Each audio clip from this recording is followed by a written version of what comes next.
Job one for Canada in this scary new world is to stop being stupid. Stop being stupid and follow the damn rules. Oh, yeah. Debate présidé by the honourable member for Brantford, Brant South, Six Nations. Yes, for now. Today, sir, we are debating our Conservative motion that given that the Auditor General found that the ArriveCan contractor, GC Strategies, was paid $64 million, and in many cases, no proof that any work was completed, the House calls on the government to get taxpayers their money back within 100 days of the adoption of this motion, and two, impose a lifetime contracting ban on GC Strategies, their subsidiaries, but more importantly, its founders, its principal partners, Christian Firth and Darren Anthony, and any other entities with which those individuals are affiliated. Simple message is Canadians want their taxpayer money back. I know that the member for Winnipeg North claims that no one in his riding spoke about the ArriveCan, but I'm sure they talked about accountability and transparency and proper prudence of the government exercising that prudence over taxpayer money. He won't talk about that, but that's exactly what this motion is about. And if this is a déjà vu moment, because it feels like a déjà vu moment for me, is approximately 15 months ago, I stood before you, your predecessor in that chair, and was giving a speech on a similar motion. It wasn't worded in the same fashion, Mr. Speaker, but the intent was there that gave the government 100 days to inform the House as to how and what steps they would take to get taxpayers their money back. That was a result of the Auditor General releasing a number of damning reports. And it's important to note at this point is that the Liberal government, this same so-called new government with the same old players who are now saying through the Prime Minister that they totally accept the findings of the Auditor General, they were the ones that opposed the Auditor General looking into the ArriveCan scandal, as we call the ArriveScam scandal, right from the earliest opportunity, Mr. Speaker. So the messaging is very clear in this. The ongoing Liberal ArriveScam saga continues. It is that bad Liberal gift that just keeps on giving. Currently, the Auditor General released a scathing audit on the top ArriveScam contractor, GC Strategies, this two-person company, basement dwelling company, no brick and mortar, now under RCMP investigation for fraud, received a jaw-dropping $64 million from these Liberals since they took office. Now, this wasn't the first time, as I indicated, that the Auditor General released a report on GC Strategies. This was an app that was designed to be costing Canadians $80,000.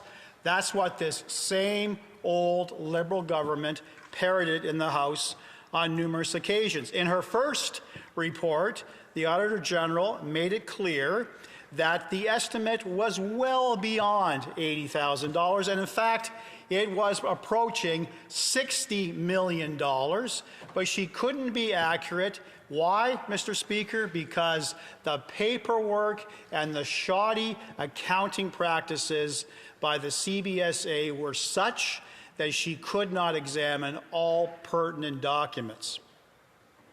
The Liberals defeated the cost of that app in this House numerous times, and quite proudly, but now erroneously, stated that it saved thousands of lives.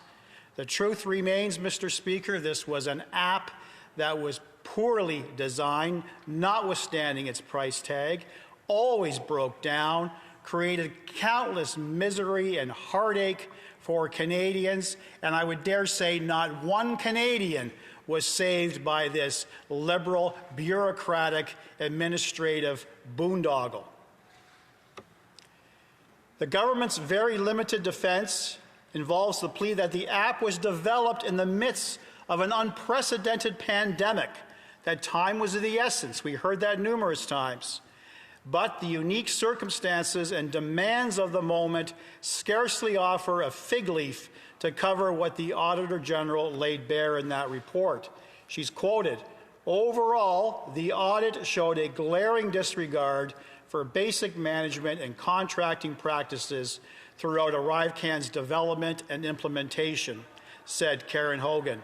She says further, "I don't believe that an emergency is a reason that all rules are thrown out the window."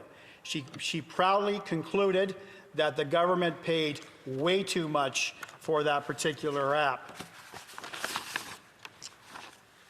So the issue is such, Mr. Speaker, that the government has a responsibility and has the legal ability, according to a government department official responsible for contracting and outsourcing, that the Liberal government has the power to get taxpayers their money back and testify before a committee that the government is frauded. They, quote, have the ability, when the government is frauded, they have the ability to recover the funds from the suppliers, and it's in our regular practice to do so, which should telegraph to all of my Liberal colleagues that they should stand in support of this ability to ensure taxpayers get their money back. Now, I have since looked at a number of news articles, notwithstanding the member from Winnipeg's North comments that no one is talking about it. Certainly ripped from the headlines, there are a number of interesting stories. First, Laurie Goldstein. Heading is, "Ignoring Contracting Rules Cost Taxpayers Billions," according to the Auditor General. Federal Auditor General Karen Hogan on Tuesday reported widespread incompetence in the awarding of government contracts by the public service, resulting in billions of dollars of taxpayers' money being wasted. What's even more alarming is that everyone in the system knows it is, and no one is doing anything about it. Given that, what is the point of having an Auditor General if every time she exposes incompetence and waste, the government pays lip service to implementing her recommendations and then goes back to doing the same things that led to the issue being investigated by the Auditor General in the first place? In her latest report, the concern arises from Hogan's deep dive into federal contracts awarded to GC Strategies. This was supposed to cost $80,000. 2 minutes, wow, that goes by fast. I could literally speak for an hour on this, Mr. Speaker. I've been involved for literally 3 years in it. So some of the key findings: 58% of the contracts examined that were awarded without tendering failed to assess whether doing so would have resulted in lower costs to taxpayers. In more than 80% of the contracts examined that were awarded without competition or with only one valid bid, government departments failed to verify that the fees paid did not exceed market rates. In almost 50% of the contracts examined, federal departments couldn't show the work was delivered even though payments were made. In 33% of the contracts examined, Mr. Speaker, federal departments couldn't show the firms contracted were capable of completing the work. In 21% of the contracts examined, federal departments lacked documentation about showing security clearances for contractors working on government networks containing sensitive information. And alarmingly, those department agencies where security clearances were not obtained included National Defense, Global Affairs, and the Department of Justice, 3 of the most important ministries that have an obligation to secure sensitive data. So in essence, she concluded that ultimately no recommendations were being made because ultimately they need to follow the basic rules which have been allowed to be not followed literally for the last 10 years, and that simply Canadians did not receive value for their money.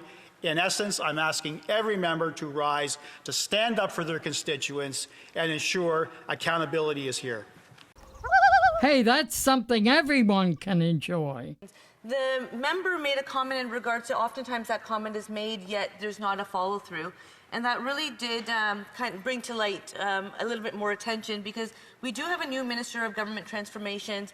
I would like to ask the member, with his experience and his background in law, what advice, I hear the 2 points that want to be raised in the motion, what advice, as we are spending more on defense, as we are building one economy in Canada, what advice and guidance can we hear from him so that we can ensure the success? I have to give time to the member to respond. The member for Brantford, Brant South, Six Nations. Yes, thank you. I thank the member for Waterloo for that very thoughtful question. I don't think she's going to like the answer, and I'm not going to take credit for this answer.